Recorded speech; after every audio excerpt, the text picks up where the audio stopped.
না কেন মনে মনে ঠিকই আমার কথা ভাব। জি না, এটা সম্পূর্ণ আপনার ভুল ধারণা। আমি নিজেকে নিয়ে টেনশন করে হাঁপিয়ে যাচ্ছি আর আপনাকে নিয়ে ভাববো, প্রশ্নই আসে না। আচ্ছা আমাকে বিয়ে করতে তোমার সমস্যাটা কি বলো তো? আর তোমার বয়ফ্রেন্ড তো চলেই গেছে, তো আমার প্রপোজাল অ্যাকসেপ্ট করতে সমস্যা কি? অনেক সমস্যা আছে, সেগুলো আপনাকে বলা যাবে না।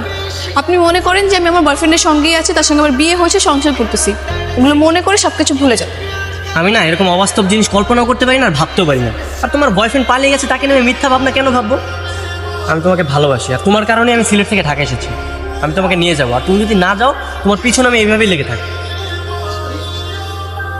এই বল যে তুই আমার পিছন পিছনে একদম ঘুরবি না আর আসবি না, বল। তুমি আমাকে মারো কাটো যা খুশি তাই করো, আমি তোমাকে ঢাকা থেকে সিলেটে নিয়ে যাবো। কিন্তু সত্যি সত্যি মেরে ফেলবো।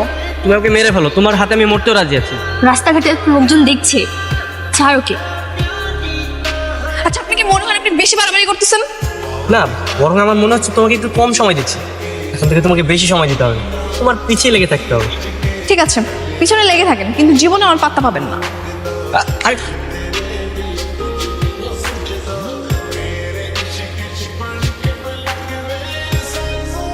কি রে, ছেলেটাকে দেখে তো অনেক ভালোই মনে হচ্ছিল, তুই তাহলে বিয়ে কেন করবি না?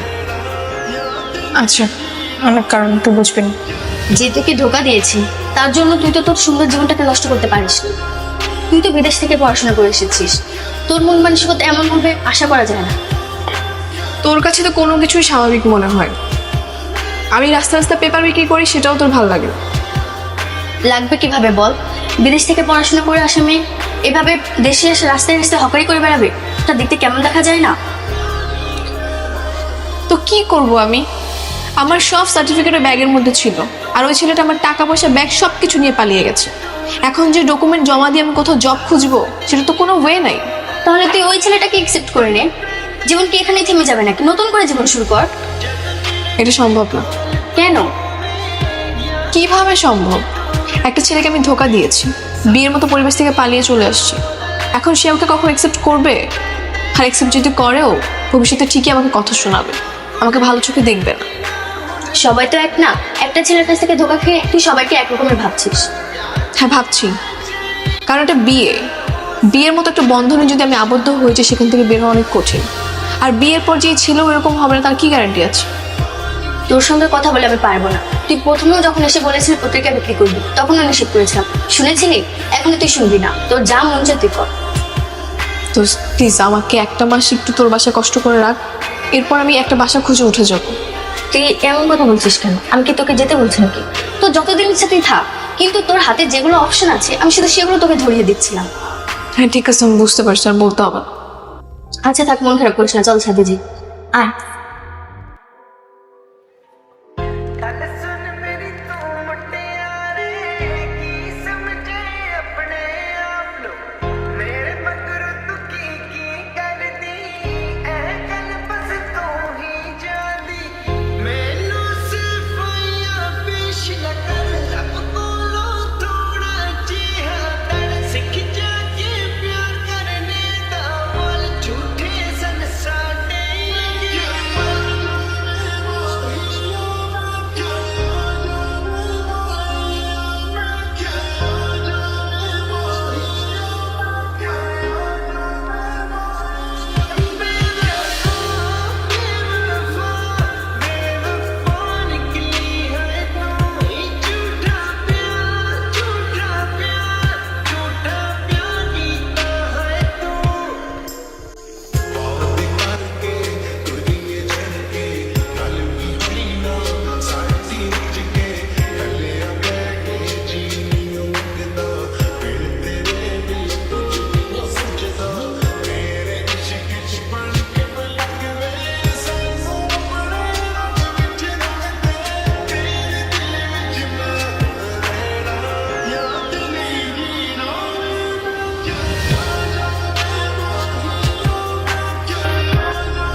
ব্যাপার, তুমি আমাকে এরকম এগিয়ে যাচ্ছ কেন? দেখুন, আমার পিছনে পিছনে ঘুরে কোনো লাভ নেই। ঘরের ছেলে ঘরে ফিরে যাও। তুমি খুব ভালো করে জানো আমি তোমাকে কতটা ভালোবাসি। তোমাকে ছাড়া এই ইট পাথরের শহর ছেড়ে আমি যাচ্ছি না। শুধু শুধু কেন এরকম অপেক্ষার পর দীর্ঘ করছো? আমি তো কোনো অপেক্ষার পর দীর্ঘ করছি না। আমি কি আপনাকে বলেছি আমার পিছনে ঘুরঘুর করতে? আপনি কেন ঘুরঘুর করতেছেন? আমার আশেপাশের লোক খুব ভালো করেই জানে আমার জেদ কেমন। আমি যেটাকে না বলি সেটা কখনো হ্যাঁ হয় না। আপনি শুধু শুধুই আমার পিছনে ঘুরতেছেন। কেন তুমি নিজের জেদের উপর ভর করে দাঁড়িয়ে আছো? একবার আমার মনের জায়গায় তোমার মনটাকে বসে দেখো না, আমি তোমাকে কতটা ভালোবাসি। এইসব লেকচার দিয়ে কোনো লাভ নেই। এসব আবেগের ভালোবাসা আমি আর বিশ্বাস করি না। আপনি না আবেগে আকাশে উঠতেছেন, কিন্তু আমি বাস্তবতা দেখেছি। সেসব কথা বলে কোনো লাভ নেই। আবেগ ছাড়া না ভালোবাসা হয় না। আমি প্রথম যেদিন তোমাকে দেখেছিলাম সেদিন মনে মনে কল্পনা করেছি যে জীবনের সেই অধ্যায় পর্যন্ত তোমার সাথে কাটিয়ে দেবে। তুমি যতই কুকুরের মতো আমাকে তাড়িয়ে দাও না, আমি বারবার তোমার পেছনে ছিল। আচ্ছা, মন থেকে একটা কথা বলেন তো, এগুলো কি সত্যি সত্যি ভালোবাসা নাকি মোহ? তোমার রূপ দেখে যদি আমি তোমাকে ভালোবাসতাম না, তাহলে যেদিন তুমি তোমার বয়ফ্রেন্ডের হাত ধরে পালিয়ে গেছিলে ওদিনই তোমাকে ভুলে যেতাম। আমি বিশ্বাস করি না। আমি তোমার মোহমায় আটকে গেছি। একবার আমার হাতটা ধরে আমাকে বিশ্বাস করো, সারা জীবন আমি তোমার বিশ্বাসের মর্যাদা দিয়ে যাই, কথা দিন।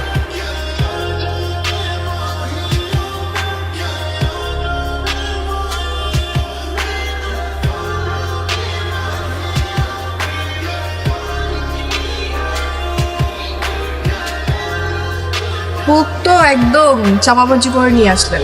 এখন যদি বাসায় কেউ না মানে তখন কি হবে? আর তখনের কথা এখন ভেবে কোনো লাভ আছে? আর যদি একান্তই না মানে, আমরা যেখান থেকে এসেছি সেখানে ফিরে যাও। তখন ওই যে পেপার বিক্রি করে দুজন খাবো। আমার কিন্তু খুবই ভয় লাগছে। আর ভয়ের কি আছে, আমি আছি না। আর ওনারা তো তোমার মা বাবা, যদি দু একটা বকা দেয় একটু সহ্য করবা। মা বাবার বকা শুনলে কিন্তু লাভ আছে। আমি কি একা যাবো? না না, আমিও যাবো তোমার সাথে।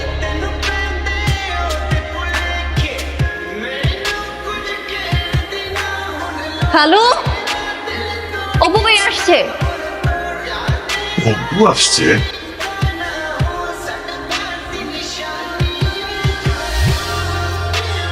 তুই এখানে কেন এসেছিস? আঙ্কেল, আমি ওকে নিয়ে এসেছি। নিয়ে ওকে নিয়ে এসেছ? আচ্ছা, আসো, ভেতর আসো।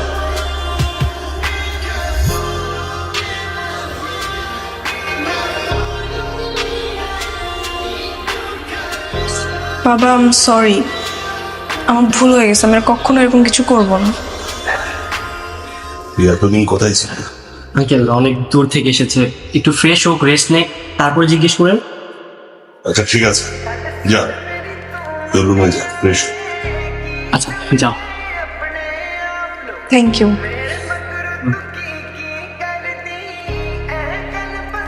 আঙ্কেল আমি বরং আসি, মার সাথে কথা বলে আমরা আবার আসবো। তোমার মা কি রাজি হবে? কেন রাজি হবে না? আমি তো নাদিয়াকে ভালোবাসি, আমার জন্য হলেও রাজি হবে। আচ্ছা যা, বাহ। বাস।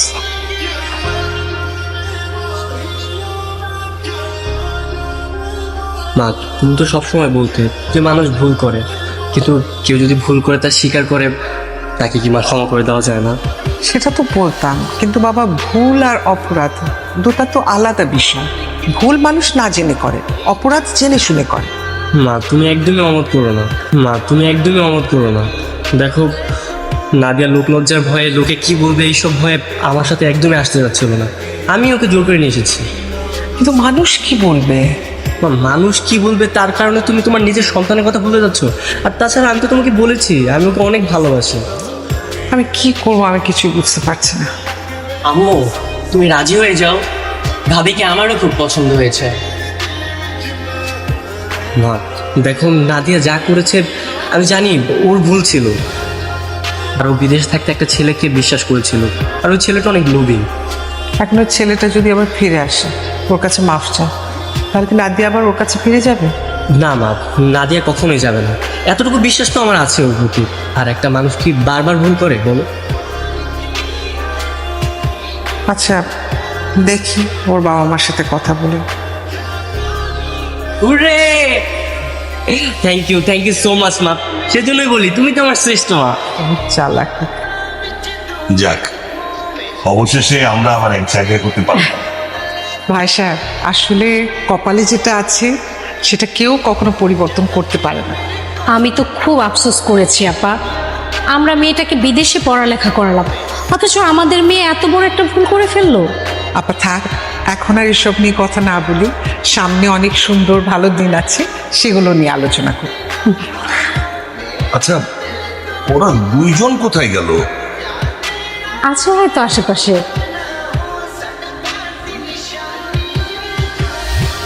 কি ব্যাপার, ছাদে একা একা দাঁড়িয়ে আছো? আজকে আবার পালিয়ে যাওয়ার চিন্তা ভাবনা আছে নাকি? হ্যাঁ, পালাবো তো। কি? তোমাকে সঙ্গে নিয়ে তারপর পালাবো। চাপা? না, কেন? কারণ যাকে এত জাঁকজমকভাবে পাচ্ছি তাকে নিয়ে পালিয়ে গিয়ে লাভ কি? তা অবশ্য ঠিক। আচ্ছা চলো আমরা নিচে যাই, সবাই আমাদের জন্য অপেক্ষা করছে। হ্যাঁ যাবো। তার আগে শোনো, হ্যাঁ বলো। তুমি সবসময় এভাবে আমাকে ভালোবাসবে? হ্যাঁ, চিরকাল। শোনো, তোমাকে নিয়ে না আমি কালকে রাতে একটা স্বপ্ন দেখেছি। কি স্বপ্ন? এখন না, বিয়ের পরে বাসাবাড়ি বলবো। এই যে দিলে তো আমার বুকের মধ্যে ধুকপুক হয়নি বাড়িয়ে। তাই তাহলে তাড়াতাড়ি বিয়ে করে ফেলো, তাহলেই তো হয়। আচ্ছা চল। হ্যাঁ।